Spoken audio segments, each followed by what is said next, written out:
All of his co-workers were gone. What could it mean? Stanley decided to go to the meeting room. Perhaps he had simply missed a memo.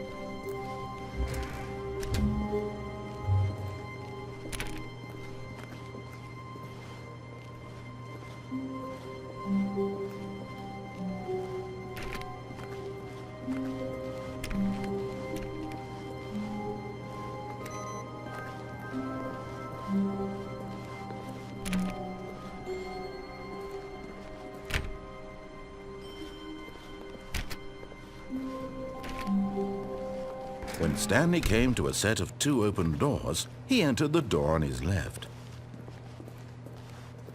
This was not the correct way to the meeting room, and Stanley knew it perfectly well. Perhaps he wanted to stop by the employee lounge first, just to admire it.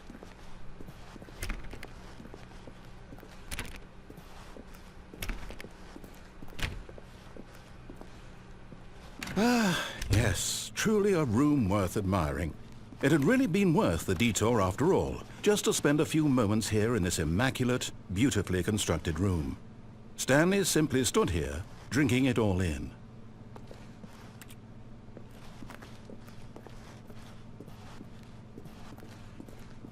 But eager to get back to business, Stanley took the first open door on his left.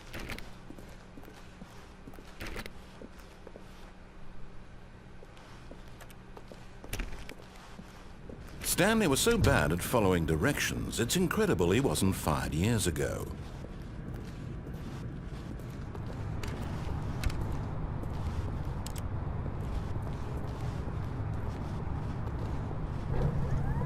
Look, Stanley, I think perhaps we've gotten off on the wrong foot here. I'm not your enemy, really, I'm not. I realize that investing your trust in someone else can be difficult, but the fact is that the story has been about nothing but you all this time. There's someone you've been neglecting, Stanley. Someone you've forgotten about. Please, stop trying to make every decision by yourself. Now, I'm not asking for me, I'm asking for her. This is it, Stanley. Your chance to redeem yourself, to put your work aside, to let her back into your life. She's been waiting.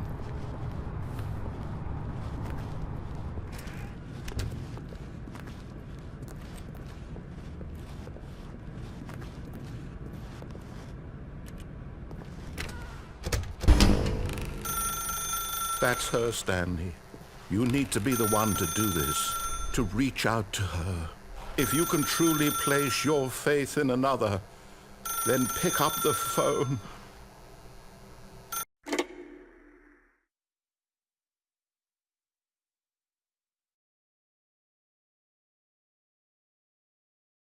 Oh, Stanley, is that you? Hold on, sweetie. Sorry to keep you waiting. I'm just pulling the bread out of the oven. All right. Okay, there we go. All right, now, I want you to come in and tell me all about your day. Gotcha! Oh, come on.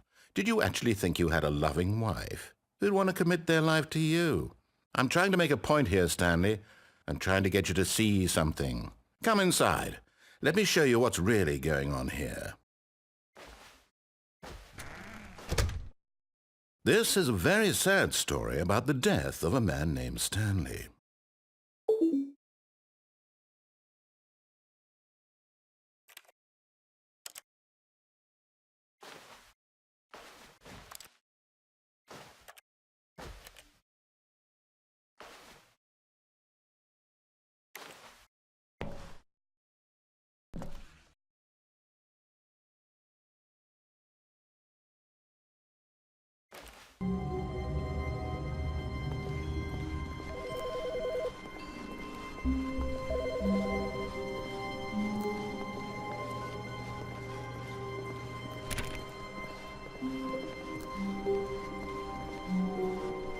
When Stanley came to a set of 2 open doors, he entered the door on his left.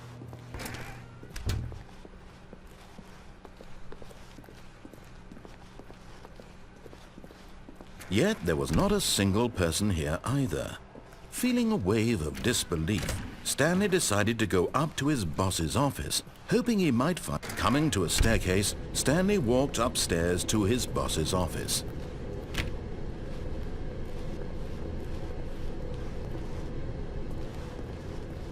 But Stanley just couldn't do it. He considered the possibility of facing his boss, admitting he had left his post during work hours. He might be fired for that. And in such a competitive economy, why had he taken that risk? All because he believed everyone had vanished? His boss would think he was crazy. And then something occurred to Stanley. Maybe, he thought to himself, maybe I am crazy.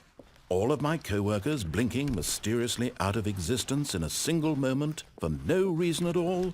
None of it made any logical sense. And as Stanley pondered this, he began to make other strange observations. For example, why couldn't he see his feet when he looked down? Why did doors close automatically behind him wherever he went? And for that matter, these rooms were starting to look pretty familiar. Were they simply repeating? No, Stanley said to himself, this is all too strange. This can't be real. And at last, he came to the conclusion that had been on the tip of his tongue. He just hadn't found the words for it. "I'm dreaming!" he yelled. "This is all a dream." Oh, what a relief Stanley felt to have finally found an answer, an explanation. His co-workers weren't actually gone. He wasn't going to lose his job. He wasn't crazy after all. And he thought to himself, I suppose I'll wake up soon.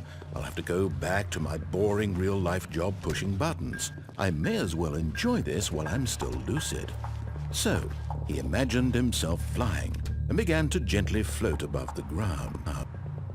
Then he imagined himself soaring through space on a magical star field, and it too appeared. It was so much fun, and Stanley marveled that he had still not woken up. How was he remaining so lucid? And then perhaps the strangest question of them all entered Stanley's head. One he was amazed he hadn't asked himself sooner. Why is there a voice in my head dictating everything that I'm doing and thinking? Now the voice was describing itself being considered by Stanley, who found it particularly strange. I'm dreaming about a voice describing me, thinking about how it's describing my thoughts, he thought.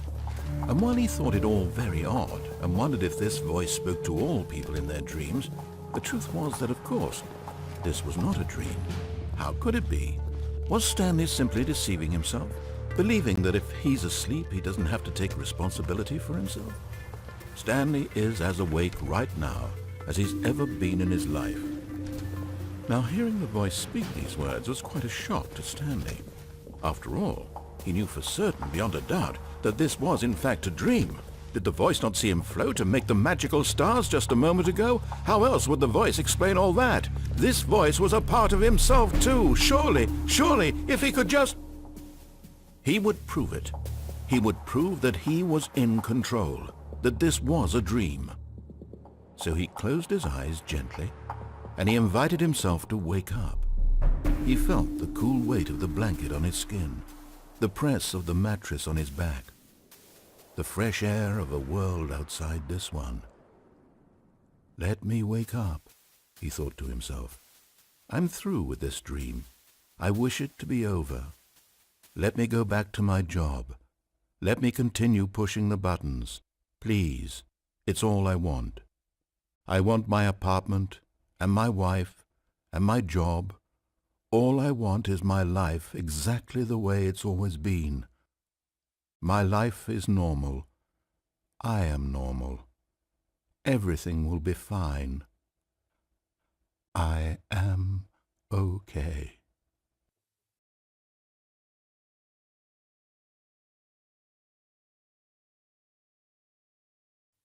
Stanley began screaming.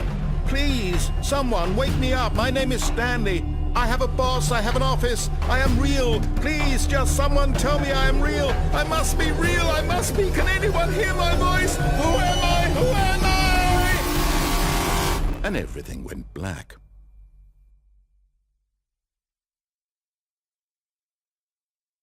This is the story of a woman named Mariella. Mariella woke up on a day like any other. She arose, got dressed, gathered her belongings, and walked to her place of work. But on this particular day, her walk was interrupted by the body of a man who had stumbled through town talking and screaming to himself, and then collapsed dead on the sidewalk. And although she would soon turn to go call for an ambulance, for just a few brief moments she considered the strange man. He was obviously crazy, this much she knew. Everyone knows what crazy people look like. And in that moment, she thought to herself how lucky she was to be normal. I am sane. I am in control of my mind. I know what is real and what isn't. It was comforting to think this, and in a certain way, seeing this man made her feel better. But then she remembered the meeting she had scheduled for that day, the very important people whose impressions of her would affect her career, and by extension, the rest of her life. She had no time for this, so it was only a moment that she stood there, staring down at the body. And then she turned and ran.